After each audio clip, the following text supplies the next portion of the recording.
Please stand for the Pledge of Allegiance. I pledge allegiance to the flag of the United States of America and to the republic for which it stands, one nation, under God, indivisible, with liberty and justice for all.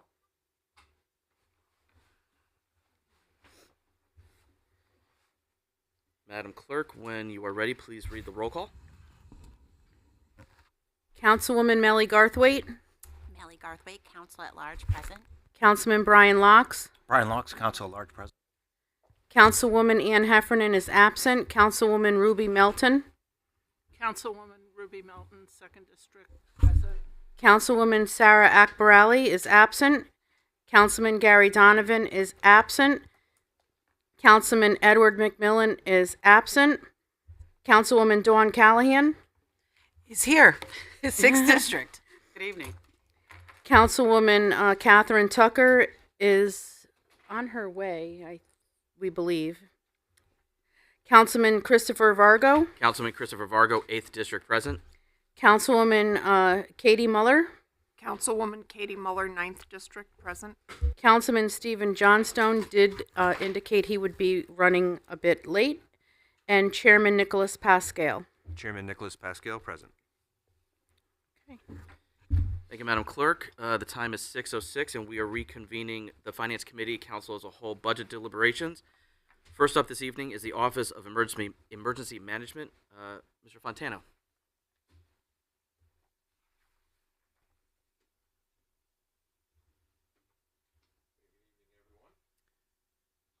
Your mic. Good evening, everyone. Good to see you again. How's everyone doing? All right? Good. All right, so in front of you, you have the emergency management budget. We actually had left it pretty much alone. I did not request a raise for this fiscal year. I think all of you know the time I spend here. Although it says PT part-time, I think I spend full-time plus. But as I said before, it's I'm honored to work here. I'm honored to be a part of your team. I'm honored to be a part of the mayor's team, and we're doing a lot of good things. If you take a look at the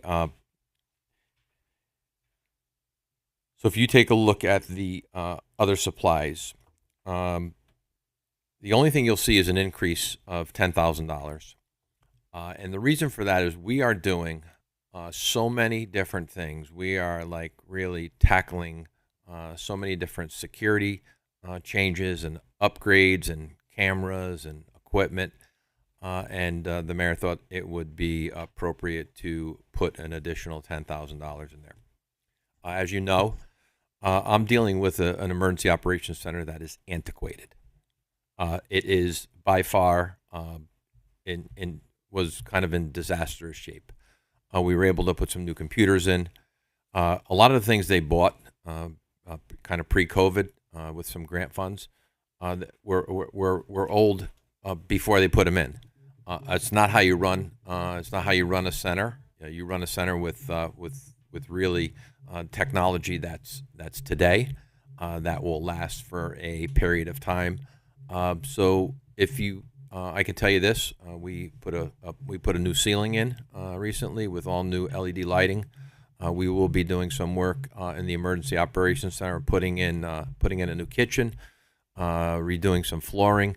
All of that is actually not even covered in here. That's going to be covered through the grant funding that I've been working on through Emergency Management, Homeland Security. So it's not referenced here. But there's always something that comes up, and it's hard to find a particular budget line item to handle any type of safety things that we may improve on. So that's why you see that increase. You'll also notice there's a $750 decrease from telephone. That's been in there for like so many years under emergency management that allowed the emergency manager to have a phone, and that would be paid out by the city. I actually have a computer that has LTE, so we utilize that, and that comes through IT. I think everything else is pretty much where it was in last year's budget, and I'm glad to entertain any questions. Thank you, Mr. Fontana. First, just for the record, I'd like to say that Councilman McMillan and Councilwoman Heffernan are now here. Welcome. Glad you can make it. Rick, just a couple of things. For the upgrades to the EOC, you're not looking for any capital purchase money, are you? Or, No. okay. It's purely going to be from emergency management performance grants that I've been in front of you going for. Can you give us? Do you have a plan for FY26 of any upgrades or any programs or anything that you have that you're working on that you might see completion next year? Just to give us an idea of what. Yeah. So again, and not out of the budget, like I said, not pretty much out of the budget, but just to kind of renovating the space down there. It's like that place is antiquated, so we're putting it into a condition that would be that center can be activated in a moment's notice. We've been working on trying literally just to kind of get everything back in shape. It's been neglected for some time. Like I said, we're putting in new monitors, which will allow us to, instead of worrying about a cable input, where we'll stream information. If that center is up and running, you need news media, you need the state's WebEOC platform, and literally those all of the TVs that are in the Emergency Operations Center don't have the ability. They're pre-2017, so you can't even set them up with an app. So it's just a lot of the stuff, a lot of the communications is outdated. So my goal is really to be upgrading and updating from communication to the center itself, and that's really that's going to be my goal for literally fiscal 25-26 is really to get that center where we can count on it in a true emergency. How often is the center activated in a year? I know it's dependent on weather. Yeah, do you have a ballpark? I would say in any given year it should be somewhere between 3 to 5 times. But as you know, in many years the people have not utilized the EOC. It's kind of been a secret. I don't work like that. I mean, I use it as collaborative space so people can use it to actually meet as well. We have the big meeting room, which we've got some screens in there. We put a new weather monitor in there. It's very similar to what you see when you turn on the news. So we've got all of the hour-by-hour weather, that if there is an event that we can watch it. Our goal is now to have the cameras also in the Emergency Operations Center. So it's really just upping our game in technology, communication, and upgrading the EOC itself. But I will tell you, it's not coming from the budget. It's coming from grant money that's not on the backs of our taxpayers. We definitely appreciate that. Thank you. Any questions for Councilwoman Callahan, please? Good evening, Rick. How are you? Thank you, Well, Mr. Chair. First, I want to say thank you very much. I've been downstairs. It's very impressive compared to even a year ago. I mean, it looks like a professional, center. So kudos to you and your team. Great job. My question was kind of what Councilman Vargo was asking, but you kind of answered that with the grants, because I can't imagine seeing this like with nothing, like to even go forward that you need anything is truly amazing. Really, really impressive. So thank you for all that you do. And, obviously if you find it to be different, obviously, to reach out to us, but I think you've really done a fantastic job. thank you. I know I feel safer in the city, for sure. I think it's come a long way, even with the phone calls, the emails, and I think what we all have to get out there too is to let the folks know to sign up for the alert, because that alert does work, and at a moment's notice you get a phone call if something's going down. So thanks again. Yeah, just so you know, we've seen a huge increase when we did the mailing, kind of marketing our system, our Everbridge system. We saw an increase literally in the first 2 weeks of almost 1,000 So additionally, 1,000 people, and it's been, and again, the first week we did get, I believe it was almost 1,100, and we're still getting folks that are registering for the system. So we're getting it out there, and again, if you want to know what's going on, you got to register for the system, because the mayor has been using it, as you very well know, and our goal is to continue using it for communication. All set? Thank you. For the record, Councilman Johnson has just waltzed in. Welcome.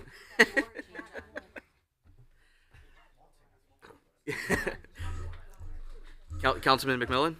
Thank you, Chairman. I just had a quick question. I heard you say that you received, I think, 1,000 more individuals. I was just wondering,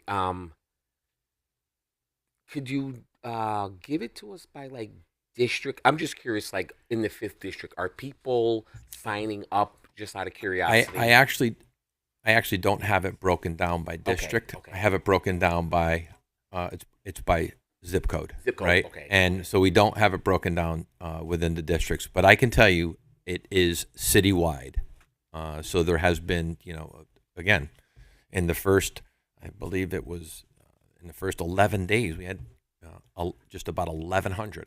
So I don't have it broken down by district. Sorry. I'm just more so curious just to make sure my constituents are involving themselves and are aware of what's going on. So it's not like, oh, well, no one said anything, I didn't know. So with that, I was just wondering if you had that information. But thank you. Understood. I'll see if that's something we can do, but I'm typically it's citywide.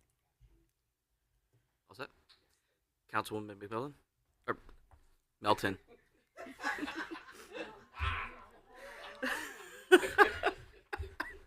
So it's jelly beans. So jelly. Hey, Rick. When I look at the budget, this looks like a one-person show, and I know it's not a one-person show. And you talk about grants. I think it would really be cool also to have an idea of how much of this work is being funded by grant money, and who and what kind of a team do you have working with you, and the downside, as we know, of grants is that they're not always there for you. And so what's the sort of long-term plan there? Again, I think once we get the center up to 2025, 2026, I think the numbers that are coming in through grants, and these are grants that are not getting taken away. And we really we're still working on our, believe it or not, our 2021 grant. So 2021 is complete, and we'll start to see that money come into the city, and that is really, it's called Emergency Management Performance Grant. It's through the Department of Homeland Security, and that funding is typically met by as long as we perform our duties that are now pushed out by the State Department of Emergency Management, Homeland Security. They give us the money based on population, but you've got to have all your ducks in a row. You've got to have an emergency operation plan.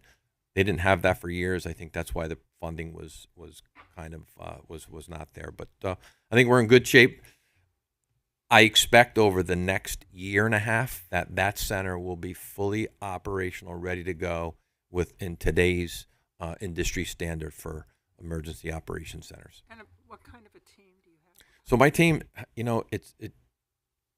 you're looking at the bulk of the team, Yeah. but I can tell you that I have a big partnership with fire departments, with the police department, ERS or the 911 center. We all work together collaboratively every single day. So I may be here just going through, if a disaster happens, but again, I'm responding to many calls throughout the city on a daily basis, and we work together truly as a team. We've gotten a lot of work done in a short year and 3 months that I've been here. So, and again, I always say it's not just one person. It is truly a team, and none of this happens without the support of the top. The mayor has been truly supportive because everything begins at the top. This is top down.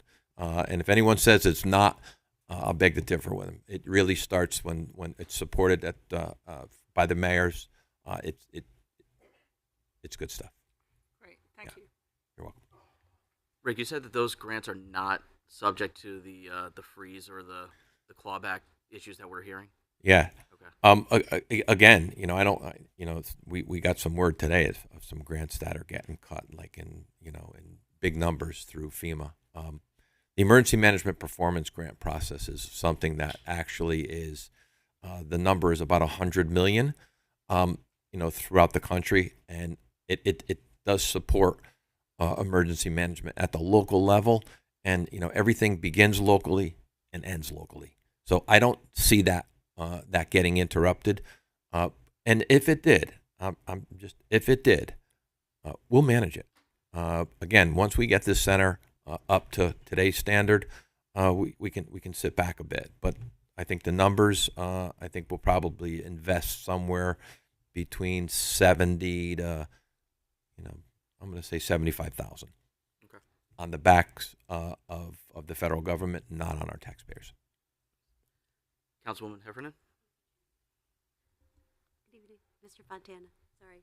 I just have I a like that. question. You requested 31, and the mayor's given you 41, or wants to give you 41. Yeah. What's the?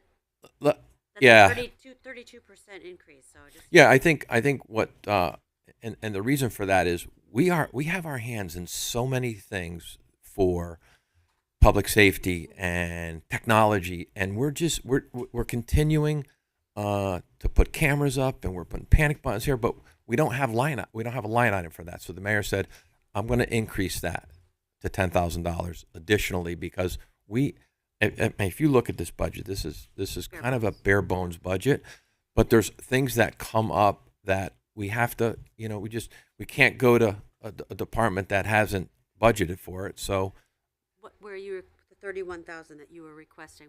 What were you getting? What were you planning on doing with it? What was your request for? it's basically for equipment, communicate. We're updating all the communications equipment, our radios. Everything is outdated. Okay.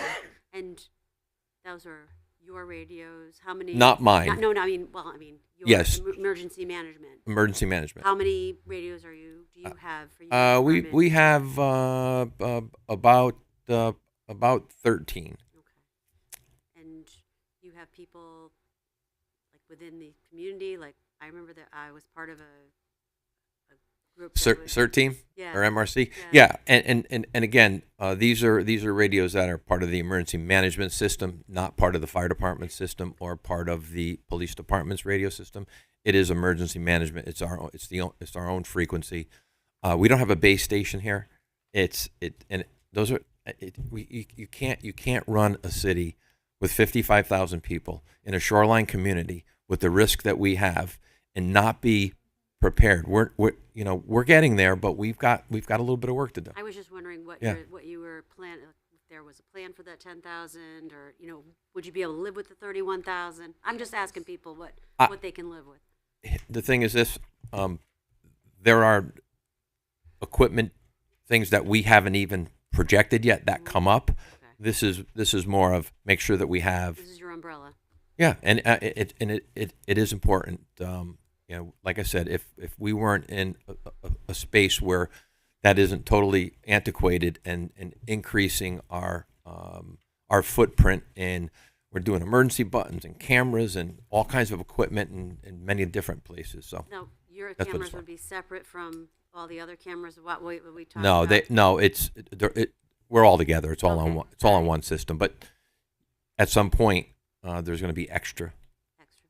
And there's just equipment things that come up all the time that aren't, Yeah, you I can't didn't plan- prepare know, for it today, I know. but I that's why you have a contingency for Right. I appreciate the operational answers. issues. Thank you very much. Thank You're you. welcome. Thanks, sir. Councilwoman Garthwaite. Councilwoman Heffernan got my two questions. So I guess I'll just end it with I'd love to see what it looks like updated when it's ready. Thank you, and thank you for everything you're doing. Thank you. Yeah, I can tell you this. my goal to we're in phase one right now. We should have 3 phases between ceiling was phase one. We had to start from the top down, right? And lighting, and now we're going to flooring, and then to the kitchen. And I will tell you, my goal is to have this completed. And I'm throwing the date out as August 1. I want to be ready for hurricane season.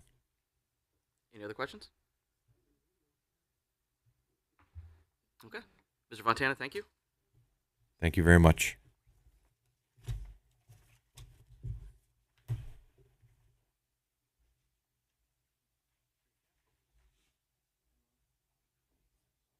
Okay.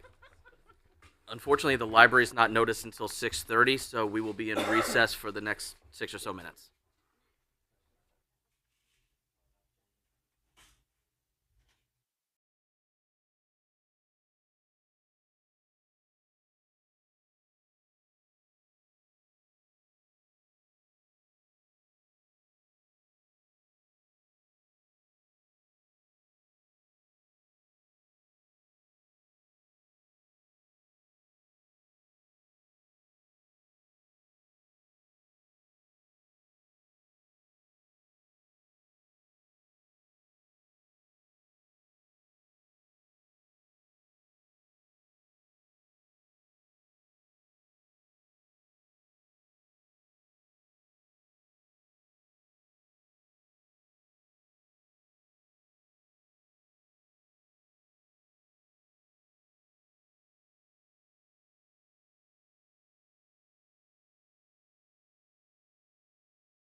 Okay, the time is 6:30 and we are reconvening.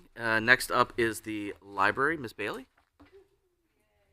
Hello, everybody. Did everybody get my PowerPoint? Awesome, thank you. I did bring copies just in case.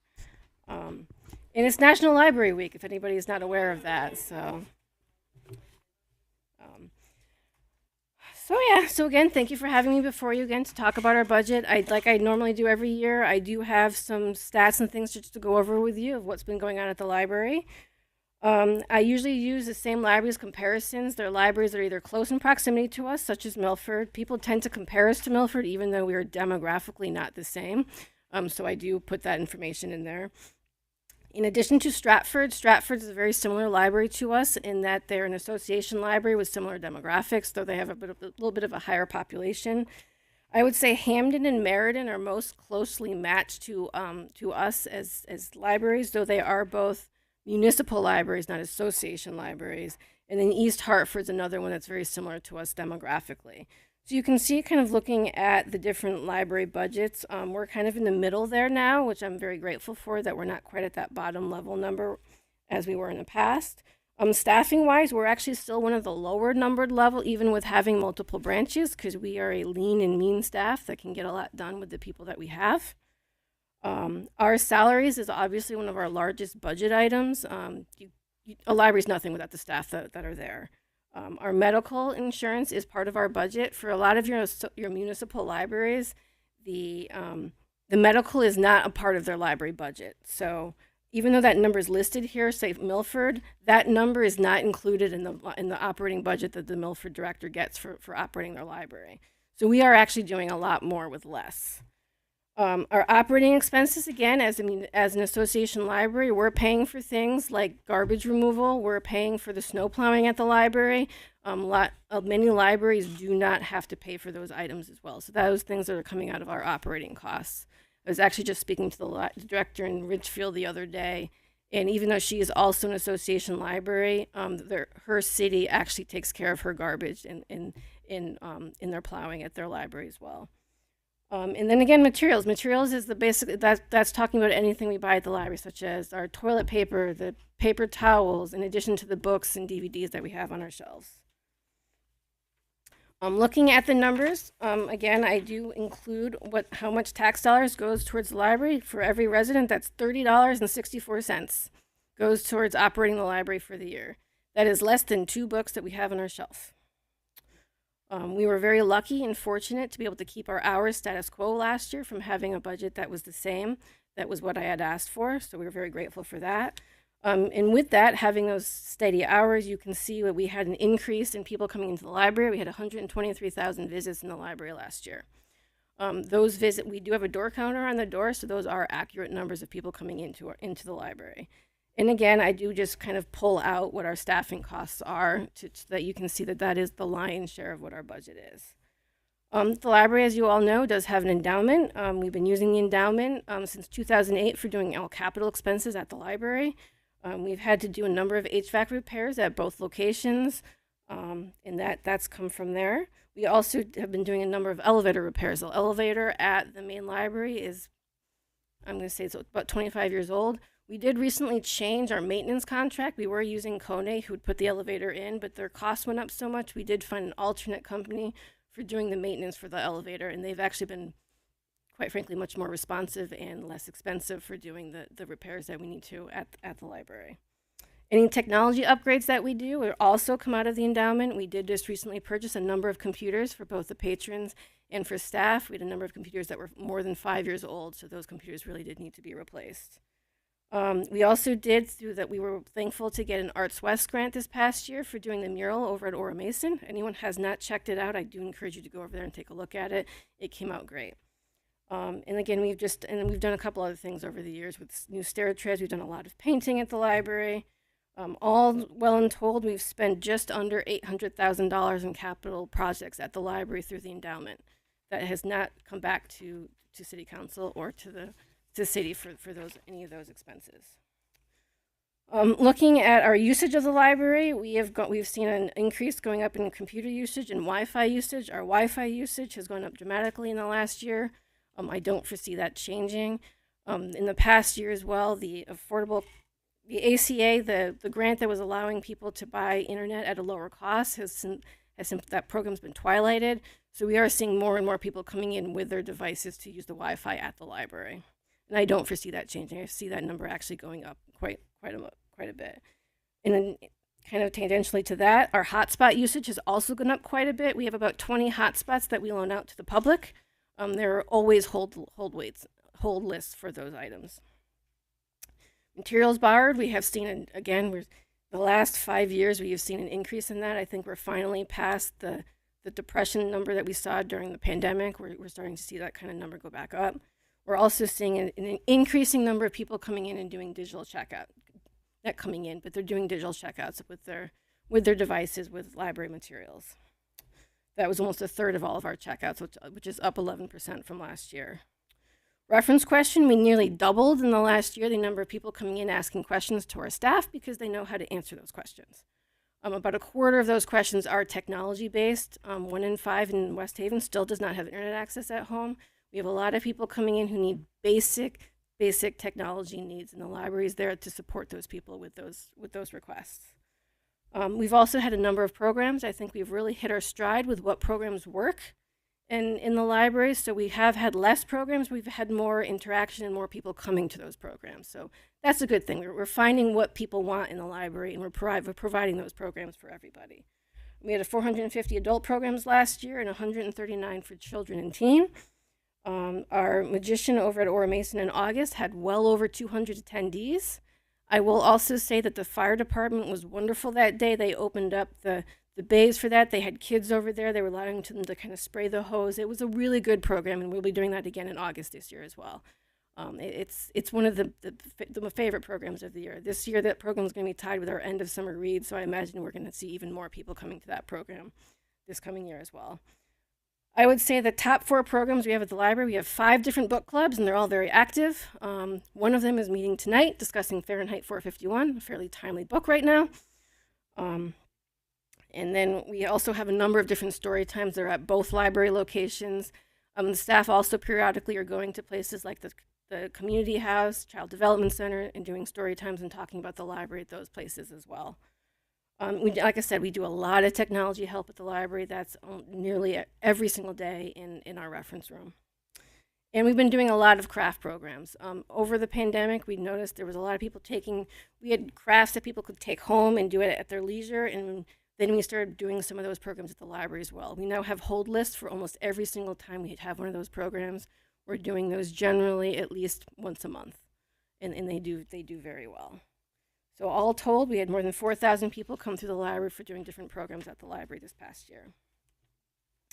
I did also touch on some of the stuff you can do with your library card that you never have to step foot in the library if you choose not to, though I know you all have current library cards because I sent them to you last year. So some of those is Job Now, Help Now, and Vet Now. We get those to a discounted rate through the Connecticut Library Consortium. Job Nows help people to find jobs, and it also people can send in a resume and have someone help them in real time to kind of go over that resume.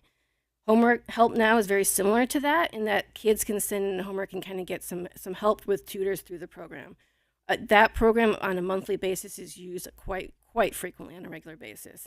And there's also one that's dedicated to just helping veterans. As being in West Haven with the largest veterans hospital in the state, I think it's a very vital resource for us to have to be able to assist veterans as much as we possibly can. We did also last year start using a program called Playground Prep. That program is so that parents can kind of do almost like pre-K and kindergarten programs with their kids at home if they choose to. There's videos for it. They can kind of like set into a class a little bit with it. So that's been a really good program. We've had the program 1,000 Books Before Kindergarten for a number of years. That's another program that's geared towards the pre-K set. You read one book to your child every day for 3 years, you're going to hit 1,000 Books Before Kindergarten. With your library card, you can also do Libby and Hoopla and Canopy. Those are all digital entertainment services. You can get ebooks through that. You can do audiobooks. You can do magazines. With Hoopla and Canopy, you can also do TV shows and movies as well. Our materials budget is not great, so by having something like Canopy, we're able to get some of those more niche and documentary films that people are looking for. So that's been used quite frequently as well. Ancestry is the only program on this list that you have to come into the library to utilize. But a lot of people can get started with doing genealogy, and if they see that they like it, they can then kind of sign on and do the kind of at-home version as well. Data Excel Reference Solutions is a really good reference software that we have for people looking at items, whether it's about businesses. You can also look about past businesses, and you can use it as a white pages as well. We do have digital access for the New York Times. You get a little redemption code, and then people can then download that and look at the New York Times for 24 hours in a stretch, and you can just keep using your library card for that. And Shoutbomb is the service that we use for doing text notifications for when you take out materials from the library. I will say I don't have it on here. We do hope to be having an app for the library in the next couple months that will be going through the consortium that we're through with 30 other libraries. We're getting a very highly discounted rate to be able to have an app on your phone. So you'll be able to renew items right from your phone, check to see if we're going to be closed or not due to inclement weather. I think it's going to be really good for us once we can get that moving. And we still do have our Digital Navigator program. That started a couple years ago with ARPA funds to the city. That's a program that can help people that maybe need a little bit more help than just a regular reference question. People can come in and sit down with a librarian for about half an hour, kind of go through something. We can set up regular appointments with them through that program. That's been moving along slowly. I will say we did also got onto last year a regional digital navigator program working with 6 other towns. I do have them listed here. Unfortunately, we found out this morning that IMLS cut the funding for that program. We had over 200 people on the wait list for the program, so we are going to see a direct impact to patrons in West Haven from that program being cut at the federal level. We are talking amongst ourselves about maybe trying to find a way to continue the program through other grant funding, but with IMLS unfortunately being cut at the federal level across the board, that is the one main source for library grant programs. We don't know what's going to happen kind of moving forward with some of that. So I did want to, I sent this out before that. I got that notice this morning, unfortunately. So it's upsetting, but we do hope we're going to find a way to kind of continue to move forward with the program. And we do already have our citywide ones, so we'll be able to hopefully absorb some of those people into that program. It just may take them a bit longer to kind of get help with the program. So like I did mention, IMLS is the Institute of Museum and Library Services. That is the one grant funding source at the federal level for libraries and for museums. Connecticut last Thursday, part of the reason I was able to be at the public meeting last week is I was actually in DC advocating for libraries in Connecticut. They cut our funding for Connecticut, Washington, and California states on Thursday. We did a lot of discussing about that. There are programs that will affect us directly as well if this truly happens. Right now, the Attorney General is actually suing for IMLS to hopefully get some of that funding back. We get $2.1 million in the state. That's matched by the state as well. That funding does do the funding for things like interlibrary loans. So when we're able to take materials out in West Haven, maybe you return it in Naugatuck, that program is funded through IMLS funds. So we are hoping the state may step in to help fund some of these programs. Unfortunately, the interlibrary loan is one of those programs that's not a federal mandate program that the state has to do. But it is one of the most direct patron-facing programs that we do in libraries. And it's one of those things that people know quite a bit. One of the other programs is the Library of Accessible Books. That is funded through this as well. That is the library that provides books in Braille and a lot of books for audiobooks for low vision learners. So unfortunately, again, we don't know what's going to happen, but I did think it was important to let you know about this tonight because it is funding that does affect libraries and for the library. It also funds a lot of the different databases that are used at universities and in public schools as well.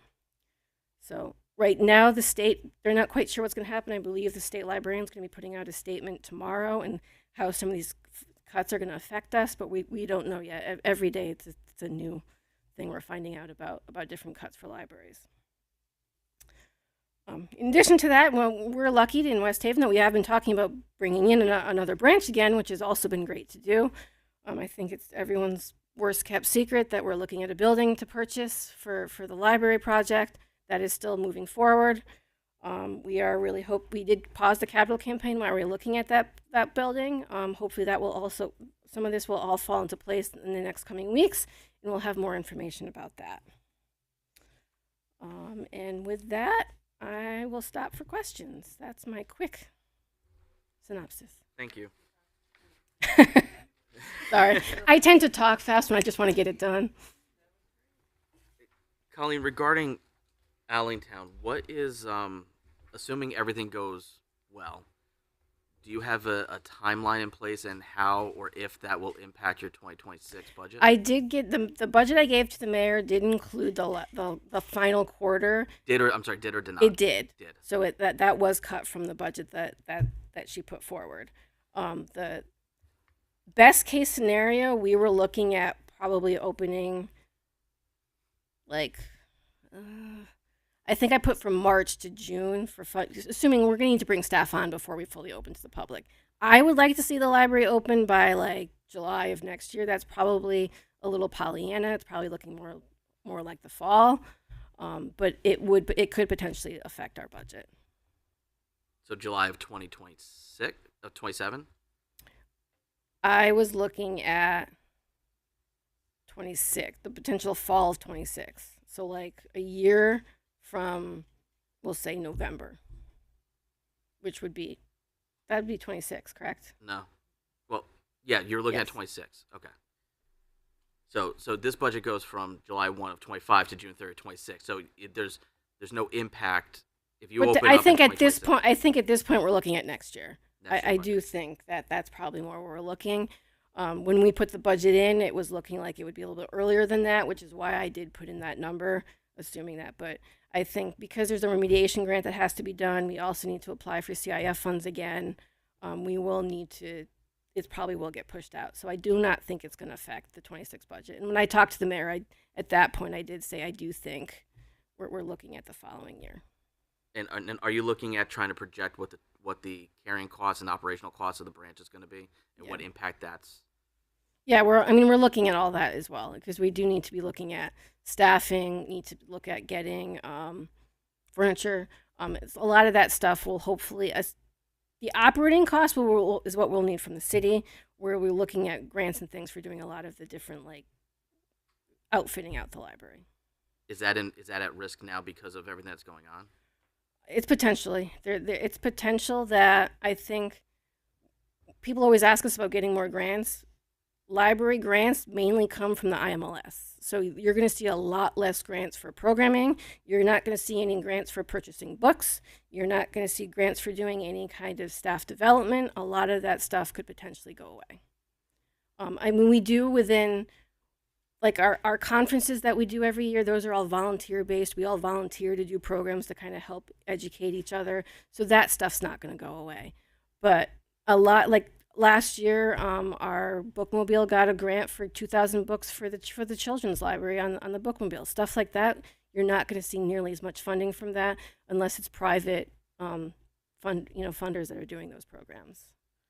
And for the increase over the FY25 budget, I'm sure it was in your presentation, but can you just button it up for me of what the increase is going to be going towards? Our increases are we have union contracted 2% increase for staffing. We are looking at when I did the budget, we were looking at a 15% increase as an estimate for medical costs. It's actually at 10%.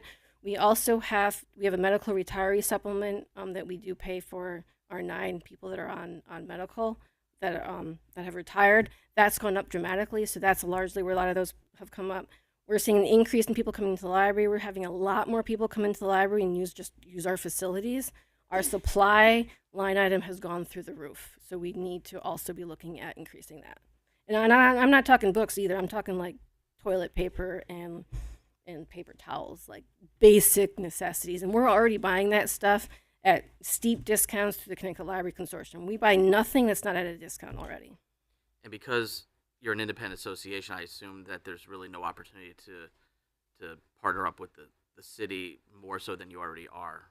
Yeah, I mean, I've brought it up repeatedly about I'd love to see Public Works do our parking lot. I've been told no every time I ask. I'd love to potentially see our garbage be taken care of by the city as well. We have also been told no on that multiple bases. Those are 2 items alone that are about $10,000 a year. Total? Yes. Okay. Questions?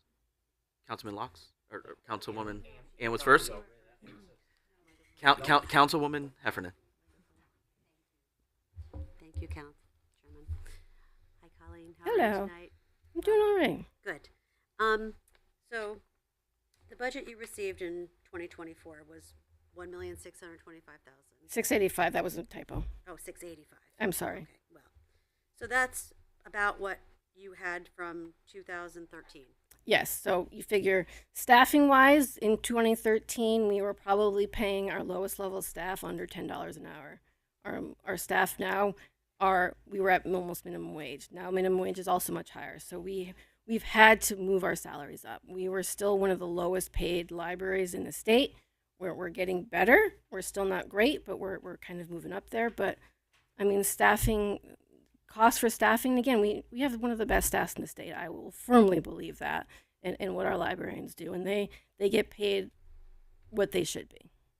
So that's really where a lot of that kind of comes from. And again, we're also busier than ever as well. I could look back I haven't looked back in a while at the statistics going back, but 2013, we weren't doing nearly the number of programs that we're doing now. When you look at the databases we're offering, we didn't have stuff like that. We were one of the last libraries in the state to bring computers in 2001. Even Wi-Fi, we didn't have Wi-Fi back then. We also have to pay for our networking costs. We didn't have to pay for that 10 years ago. And we get E-rate funding for that, and E-rate could also potentially go away. That's another $10,000 we'll have to find. Just amazing how you've even stayed open. And the programs that you offer are wonderful. Thank you. And I can't take credit for it. This is the staff. well, you're the general, so when things go bad, you still get that too. Yep. Do you receive help from the VIA for those as well, or no? Not so much. I will say I didn't mention it, but the Friends, by and large, pay for a lot of programming for the library. Thank you for bringing it up. Our summer read program is almost exclusively funded through the Friends of the Library. They also pay for the museum passes that we have at the library as well. They work on a very tiny budget, and they are very giving to the library for helping to kind of fund a lot of programs. And periodically, if we're looking to test out a database, the VIA may pay for it for the first year. Then we'll put it into the budget for the following year. We're also always looking at that stuff to see what's working, what's not. We had some databases in the last couple of years that haven't really been used, so we're going to get rid of those. So we're also always looking at that. I mean, I try not to have to cut some of this stuff because, again, some people, they may never step foot in the library, but they're still using the services that we have. And again, through things like working with a consortium, we also get a lot of stuff at discounts when we buy everything collaboratively. Thank you. You're welcome. Thank you, Mr. Chairman. Thank you. Colleen, real quick, on your presentation, the IMLS funding, Yes. you have in there is 2.164 million. Yes. Where does that money go? Is that That goes to the state library. to the state So library? the 2.164 goes to the state library, and then the state of Connecticut matches that as well. So a lot of that funding pays for a lot of different programs. A lot of the summer enrichment programs, they also do some summer reading grant programs. That comes through the state library. They do a lot of staff development. There's a lot of programs with that. A few years ago, when we did a program with Libraries Without Borders, where we did a feasibility study in the city, kind of looking at different programming and what people were looking for, that was through a grant through the state library. They also helped to kind of help outfit our bookmobile to help us do a little bit more research, or to do a little bit more outreach. So that program was funded through the state library. And like I said, the delivery service, it's one of the most core services that libraries offer, and that's funded through there. We are lucky in our consortium that we also do some supplemental delivery, so we won't be affected quite as much, but we do a lot. We have a lot of cross patrons from Milford, New Haven that come to our library, or they may drop the book off at our library, and then through that state delivery service, it gets brought to New Haven. So even though we don't get $2.1 million directly, we get the benefit of Yes. the services that's paid Yes. for. Do you have any sense of what the actual financial impact is going to be on our libraries? I could take a look to see exactly how much, but when you look at delivery of a book, you're looking at the cost of that book being delivered. You're also looking. I would also be curious to see what databases University of New Haven is using that's funded through the state library, because some of the medical databases, especially for people who are maybe looking at dental hygienist school, looking at nursing, some of those databases are bought from the state library because all those universities aren't going to want to pay the thousands of dollars every single year where the state library is buying that collaboratively. And are you looking to absorb any of those those cuts in this budget, or No. so this budget doesn't reflect. This budget you does losing- not reflect any of that stuff. Okay. This, like I said, the IMLS funding was cut last Thursday. You figure obviously the budget I put in was put in a number of months ago. The state library is also hoping that the state of Connecticut will also pick up some stuff, so we're not sure exactly how that's going to work. We also know that some of the funding also supports some of the staff at the state library. The one that is also concerning is the Library of Accessible Books is funded through IMLS. Now that's the library that funds books for the blind. Our book budget, we can't be buying books in Braille. We would get that stuff from the state library. Some of our book clubs may go to the Middletown Library Service Center to get some of their materials, where we then share that stuff. If the schools are doing a project where they need a number of books really quickly, the Middletown Library Service Center is almost like its own library for librarians, where we can then go to that library and get books. Then we can have those books for a couple of months. The schools can use those books, and then they return them back to the Middletown Service Center, and then maybe another school in Berlin needs to do that same book. They then take that book out and do it. So you're going to see there's all these like little things that are done at the state library that I think you're going to see impact every library in the state. Thank you. Councilman Locke, did you still have a good question? Thanks, Chairman. You okay? Thanks for putting this together. Much appreciated. Thanks for coming in. While we're on the topic of the Allingtown Library, the VIA purchased 634 Orange Avenue. Yes. What's the square footage on that building? There's no building on There's that. no building. 634. So 634 is just a plot of land. Okay. Part of the reason we did start looking at the building when the mayor brought it to us is with construction costs going up, it's going to be significantly less expensive for us to rehab a building than it is to build from scratch. Okay. So that was one of the reasons we were looking into it. So in terms of the plans for that plot of land, do you have a footprint in mind? We terms have of square footage. We have a footprint for the 634 Orange Avenue. We also do have some plans for the building that we may purchase as well. Can you talk to the square footage? What is it? 75, 50, 25? We're looking to, if we were to build a library, it would be about 12,000 square feet. 12,000. Okay.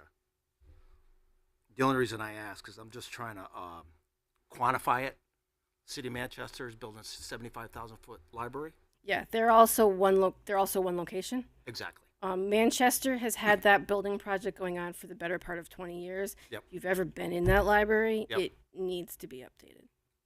So I was under the impression that it's being built right now, and it's $53 million to build it. I haven't talked to Doug in years. I'm not quite sure where they're at with that. So it sounds like it's under construction and the project's moving along. Yeah. Bloomfield is also doing 2 construction projects for 2 different library locations right now, and they had a soft opening for one of their locations a couple weeks ago. Okay.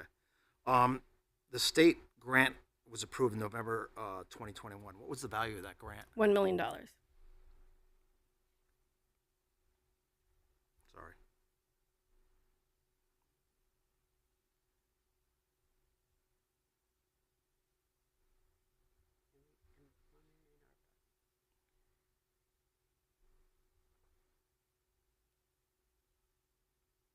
Technology problems. When it comes to the letter of intent, where are you with that?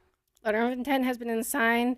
We know that the mayor and the grant writer talked to the state about the remediation grant.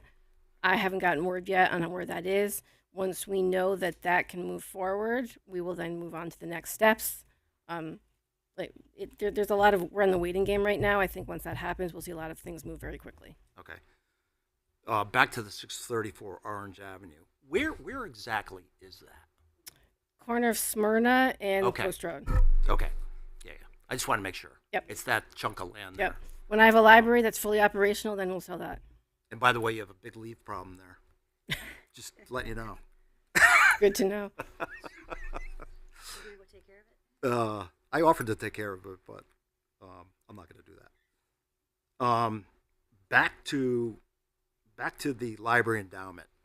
So you said $789,000 since 2019. Back in 2019, the endowment was 1.8 to $2 million. Assuming you spent this money, and of course the market did do well, I'm assuming your endowment is back up to around $2 million. Was a couple days ago. I don't know where it is today because I don't want to know. Okay. If I'm being honest, yeah. Okay. Bear with me.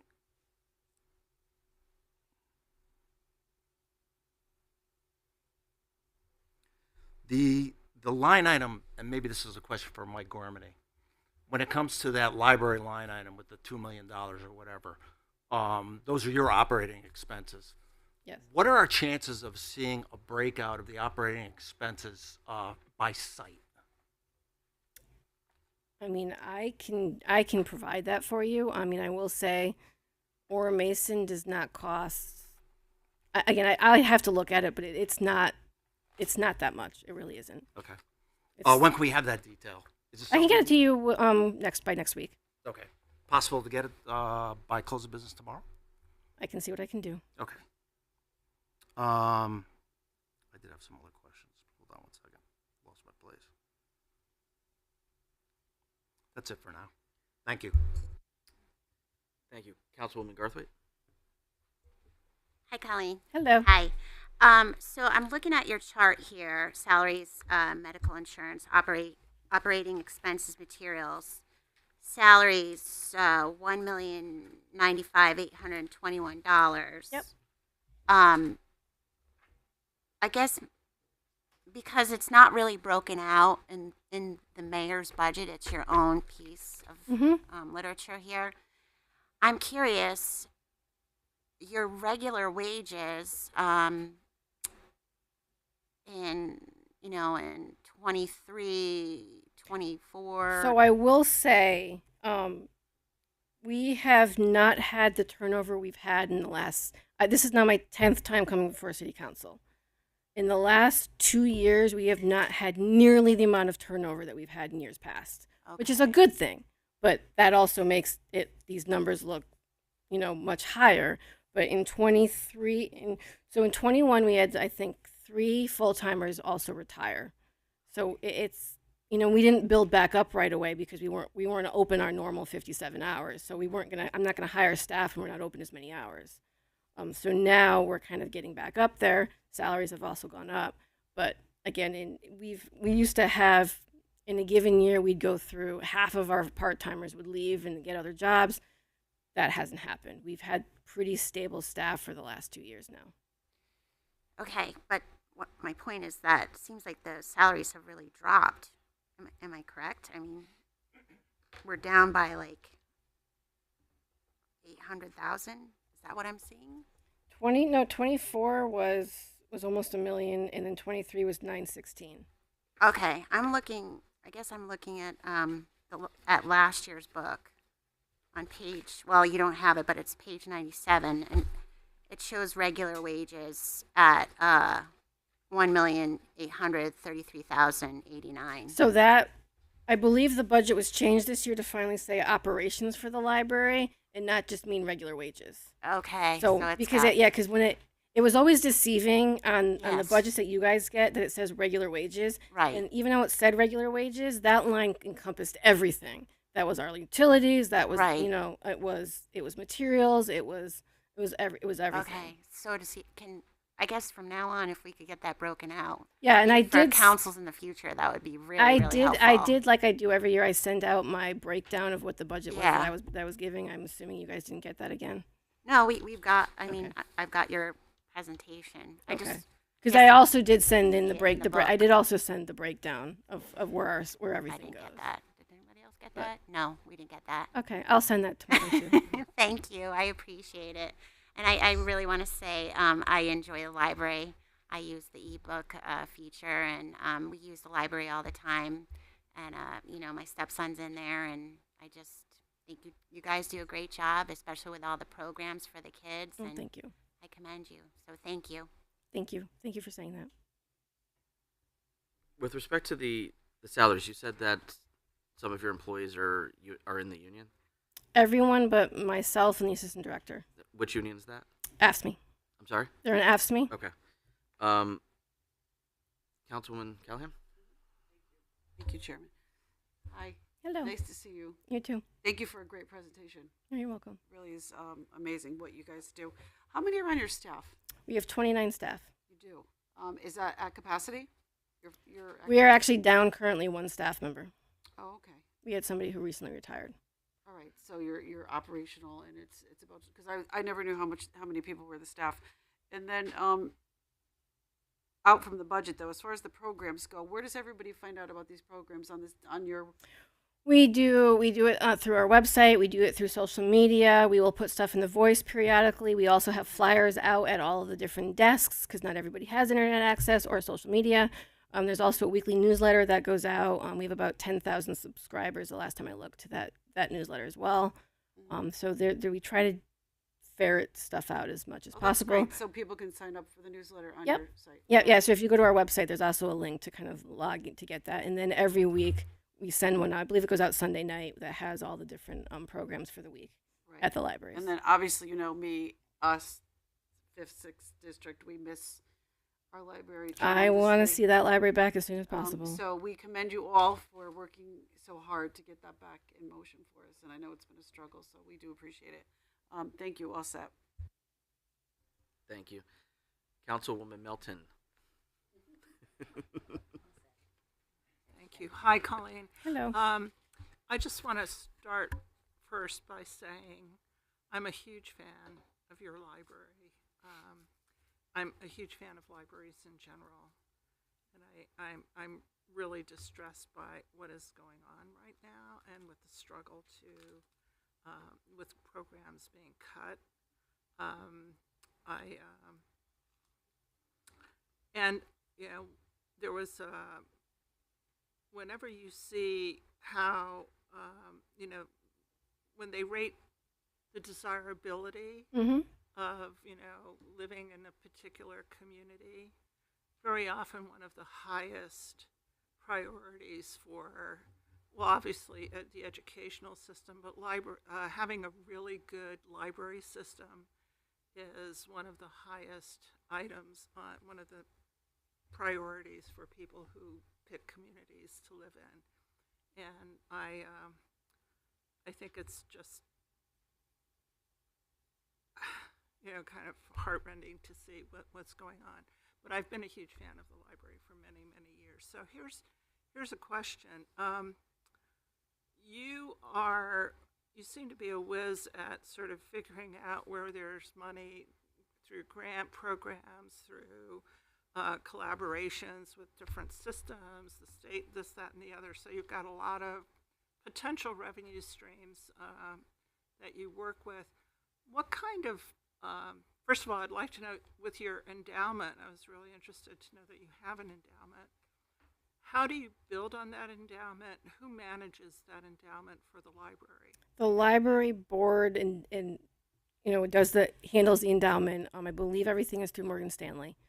Okay, so you don't have it like at the community foundation or anything like that? No, I believe money was there years ago, and then they transferred that to Morgan Stanley. Okay, and so the board manages Yep. the endowment. Yep. And in terms of what the endowment can be used for, what are the criteria? A lot of it's basically capital projects. Sometimes we will get funds that come in that people want to put towards the endowment for specific things. We have some specific funds that are for certain types of books. For years, we had somebody who only wanted golf books, but you can only buy so many golf books. So we have changed. It has since after talking to the donor, it's now been changed to buying sports materials. We have another person who donates every year to the library that wants books in the arts. So we buy some DVDs, maybe Broadway shows, anything about that. So sometimes people donate in that they want it towards specific types of materials. Sometimes people want to donate and it goes toward, and the endowment is then for the direct purpose of capital projects. I see. So when you get donations, they don't automatically go into the endowment? No, it depends what it's brought in for. We've also done an annual appeal for a few years as well. Those funds were actually through the library board. So those were funds that were going directly back into like the basic operating of the library. So we put out there for some of that stuff too and see kind of what comes out. I do hope through the capital campaign that we may eventually get some people who are regular donors to the library for maybe for specific things.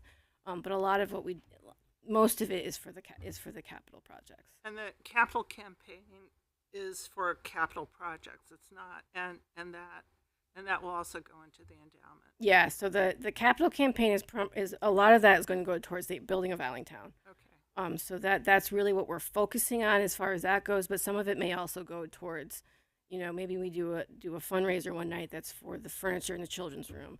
We might do a fundraiser that may be for something to kind of help with the technology. So we'll try to also do different things that are for different things that may not be just for Allentown. It'll also be for other projects throughout the library. And when you do fundraisers and you raise money, which don't go into the endowment and which aren't used for capital projects, it goes into your general operating. No, we have a separate account for anything that's any kind of grant projects that's not endowment projects. Okay. So we have a separate account that's for any kind of, like I said, for any other grants that we may get. And so that's how you separate out what Yeah. your city.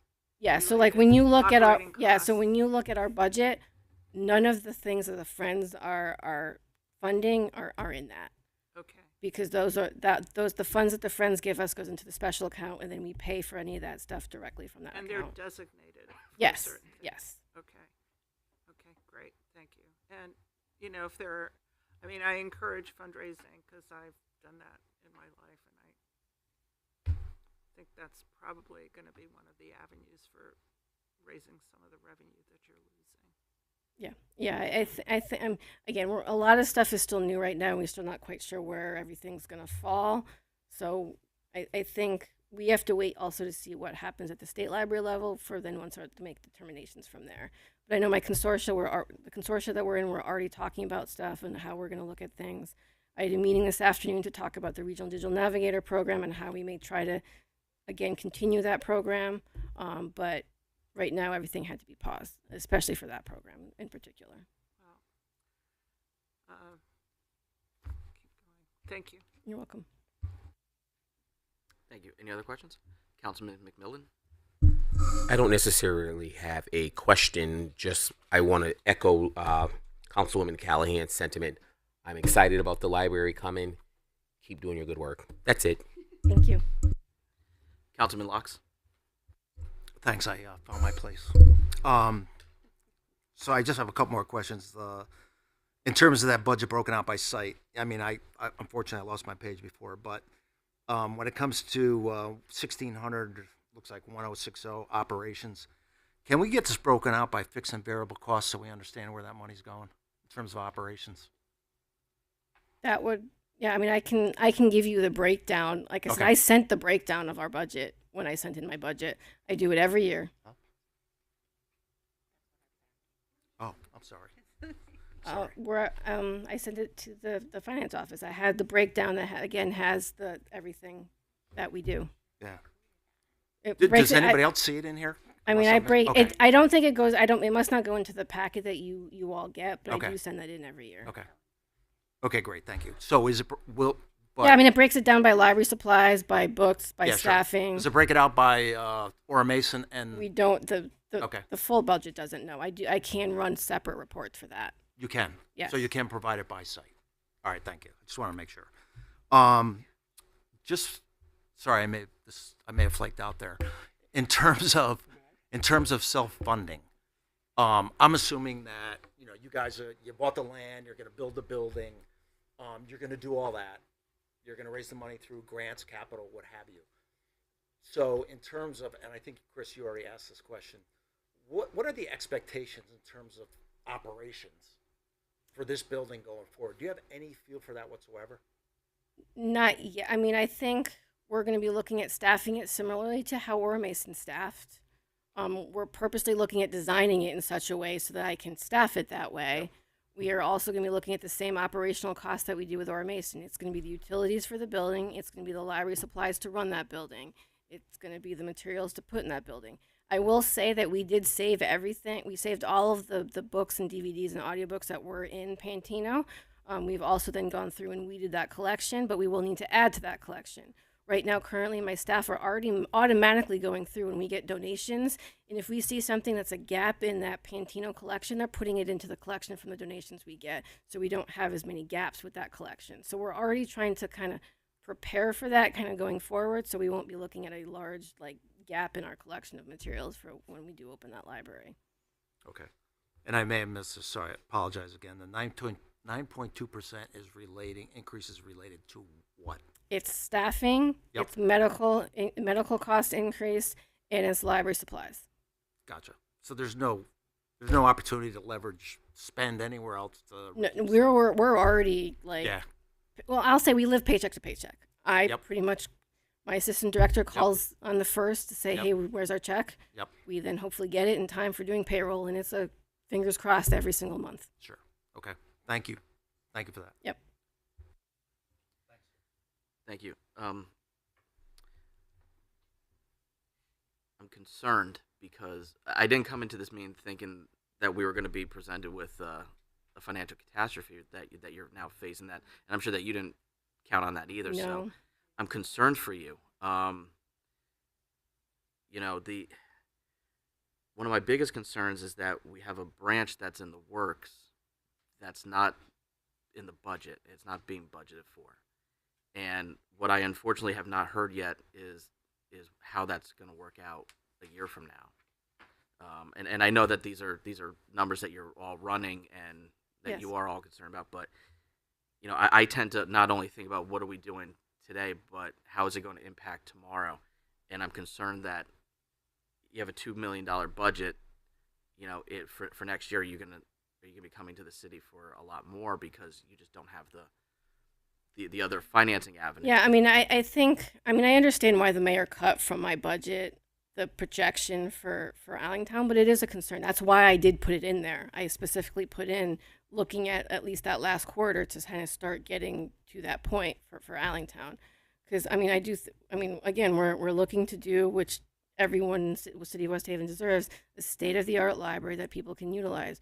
We're also looking to have in that library a separate historical room. Right now, the materials we have are in our basement of the library under plastic. We want to be people to be able to access that stuff. We probably have, after the Historical Society, the most documentation about the history of the city. We are also looking to be able to have it so that meeting room can be utilized after hours, because I know one of the things that people are always asking for is more meeting space, more community space. And because we're looking to build a library, then let's make sure that happens so that people have that ability to do that. So I do think it's also important to remember that a library is a return on investment for the people who live here. And I think you can't be looking at the library as like a cost, something that's like a hindrance cost.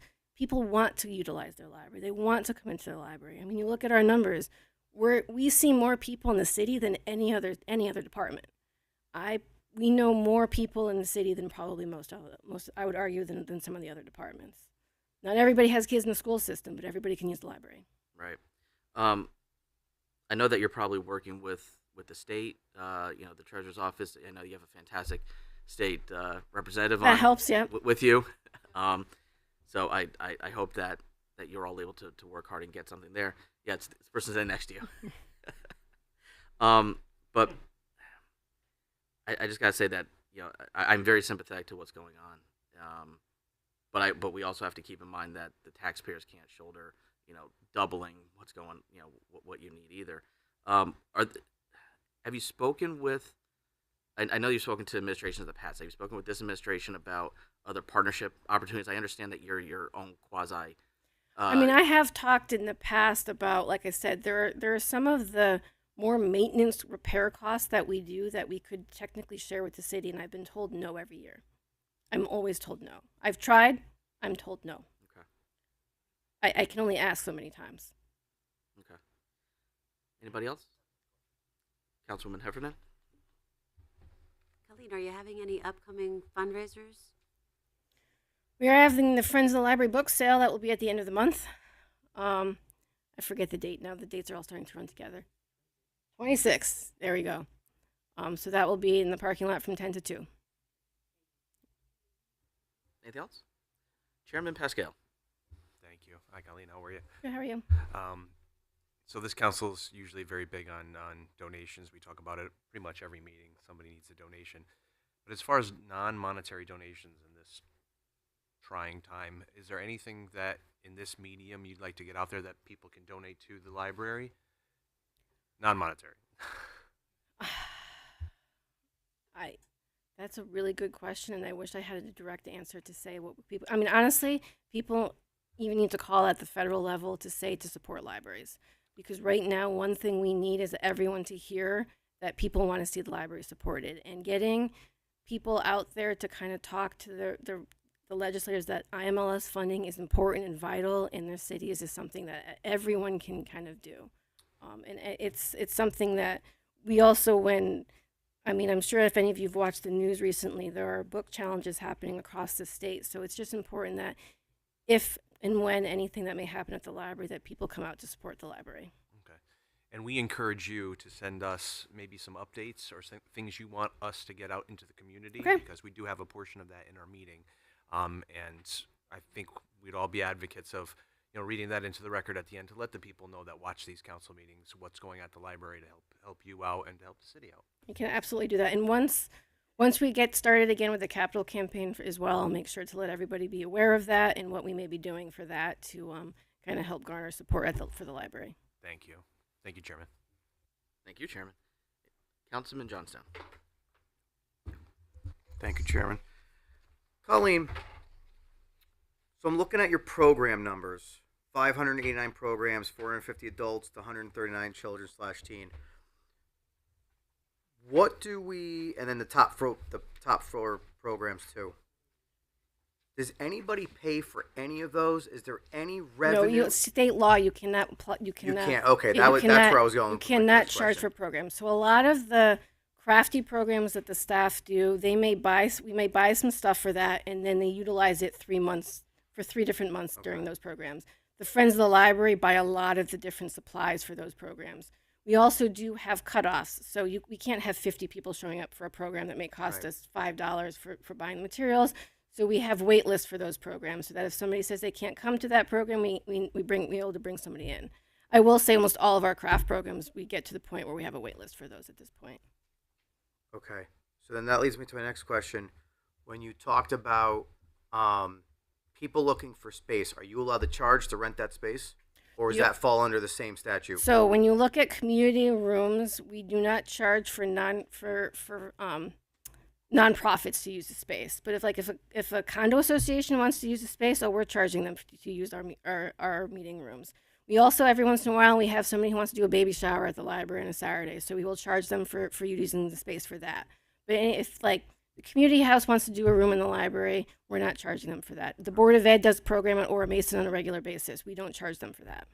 Okay, thank you. Thank you, Chairman. Councilwoman Callahan. Thank you. I did want to ask, how far are we with that Allentown Library?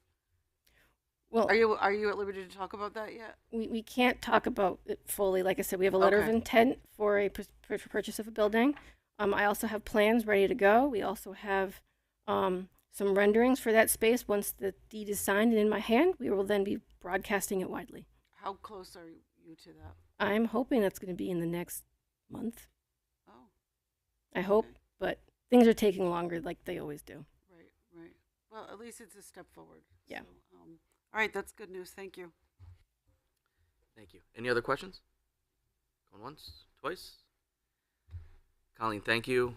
Good luck. Thank you. And if there's anything we can do, please don't hesitate to reach out, and we'll certainly do whatever we're able All right. to. I really appreciate that. Thank you. Thank you. everyone. Okay, with that being everything, council is in recess. The time is 7:24.